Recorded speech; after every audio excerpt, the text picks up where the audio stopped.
Hi, this is Jim Cranston from 7 Every Minute and 7everyminute.com, the podcast and website about reimagining your life. Thanks for joining me today to talk about, well, perspective. So let's get started. If you like what you hear today, please leave a like, subscribe, tell your friends, send me a message. Tonight we're going to be talking about perspective. Now, you might have just said, what? Perspective again, Jim? And I'll answer yes, because in this day, June 10th, 2025, we need some perspective on some of the recent headlines and news stories. This is quite different from the recent series on SMART goals and general life improvement, but it's at least as important for living a peaceful life. And it's something that we really should not lose track of in general, of keeping aware of what's going on around us. If you're watching this as a replay, today is about the third day of the riots in Los Angeles.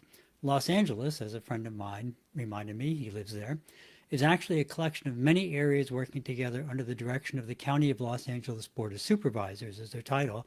And they run this whole huge area. It's I think he said the third largest or fourth largest metropolitan area in the U.S., or largest county. And just the city, for perspective, just the city of Los Angeles has 15 separate districts. So when they talk about Los Angeles actually is a huge, huge area.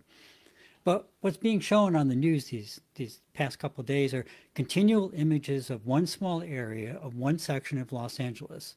And there are numerous peaceful demonstrations going on all throughout Los Angeles County. But even though those are peaceful, they're not being shown. And even that one, the one that you keep seeing pictures of, that was peaceful until it was escalated. So how do I know this? Because, like I said, I have multiple friends who live out there, and they have friends who were involved in the early peaceful marches, and they have pictures and videos of them. And there was not all this drama. Even if you look at some of the news ones, some of the local news ones, there are more interesting things going on. But a peaceful march doesn't grab attention and make news headlines and justify calling out the U.S. Marine Corps in opposition to the local government.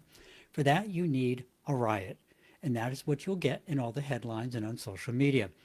Right? There are multiple marches going on for the same cause right now, and it's demanding that basically constitutionally guaranteed access to due process be followed. It's not a mystery. It's been in the news all over the place for a long time. And it should be followed for any crime. There's no special crimes that don't determine that, with very, very special and specific exceptions. These protests are being held in Boston, New York, Chicago, Dallas, Atlanta, and elsewhere. And like I said, most of them are generally peaceful. But again, they aren't especially being covered because who wants to hear about a peaceful demonstration? And this is where perspective comes in.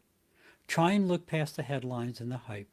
Instead, try imagine going to look for a job, some side work or a day job, you hang out at Home Depot or something, and being arrested, handcuffed, and threatened with being immediately deported to another country, even though you were a citizen, and you were picked up simply because you were speaking English. That's happening right now without due process for people who speak Spanish, including those who have valid asylum orders in force, and again, some of whom are citizens in the United States, being picked up, handcuffed, no chance to explain anything, taken down, booked, and finally, after some period of time, sometimes days, cleared and released. We're also deporting thousands of Indians back to India. It's becoming a major issue for India's President Modi, because in India, his people are seeing all these pictures of handcuffed Indian parents being immediately deported. And again, without due process. Please keep the issues and not the headlines in perspective. Once again, we have to keep focus along with perspective. TV and the media are magicians at generating deceptive film and images. There have been many incidents where huge crowds have been shown on TV or whatever, and they actually turned out to be relatively small crowds, but they were filmed closely or from unusual angles. Question number one you should always ask yourself, does this even make sense? All the early news pictures and videos, they showed the same burning car from multiple angles, but one car. If disorder was so widespread, why was only one car being filmed? Question number two is similar. Who stands to gain from what's going on? It's commonplace now, if there's any unrest, that immediately bad people show up and start looting. That's a bad commentary on many things, but it's hardly limited to this episode. But If people weren't breaking things to start with and they were trying to justify why they shouldn't get kicked out, why would they start causing trouble? That's a well known automatic escort out of the country, and it'd be working against your own cause. It makes no sense. The number one thing you should ask yourself, does this make sense? And it makes no sense.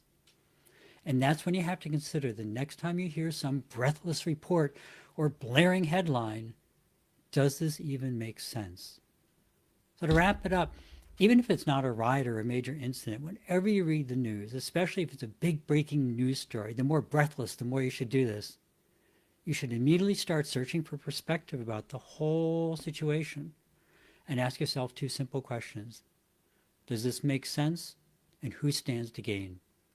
If it doesn't make sense and the actions harm the cause, it's probably a pretty good hint that you should really start to reevaluate what's being claimed and form some of your own opinions. And then start looking for some reasons that do make sense. So short one for tonight, a little more serious, but super important. That's it for the evening. Your homework tonight is simply to think about any news headlines you might have seen. The recent ones are a good example, but any you've seen after some breaking news story. It could be a weather news story, it could be anything. And then how things actually evolved once the facts became known. Often you'll find a significant difference between what was initially claimed and what was finally found to be the truth. So, again, thanks very much for joining me. Please remember the many wars and areas and political areas throughout the world. Things are just, they're not good in a lot of areas. UKR7.com, which is where we have links to ways that you can support the Ukraine, and WCK.org, World Central Kitchen, and those are the people that go and help after disasters, often natural disasters, typically natural disasters, hit a particular area, like after a hurricane or something like that, or a landslide, mudslide. Both great organizations, but as we always talk about, probably in your own neighborhood, in your own area, you have people doing work locally. Any of these people, they can always use help. They can always use donations of time, donations of money, whatever. And if it's just something where you're not in a situation right now where you can afford or just don't want to donate time or money, you still have very much the ability to make life around you just a little bit better. Just see somebody in the street, smile, just make their day a little bit better, and then that'll ripple out and make things generally a little nicer for people all around. So UKR7.com, WCK.org, local organizations, just be pleasant to people, do a little tiny bit to make the world a little bit better. As always, thank you for stopping by. If you found something useful or interesting, please pass it along. Please subscribe, hit that like button, and if not, please drop me a comment as to what you'd like to hear. Have a great week. Remember to live the life that you dreamed of, because that's the path to true contentment. Love and encouragement to everyone. See you next week on 7 Every Minute and 7everyminute.com. Thank you.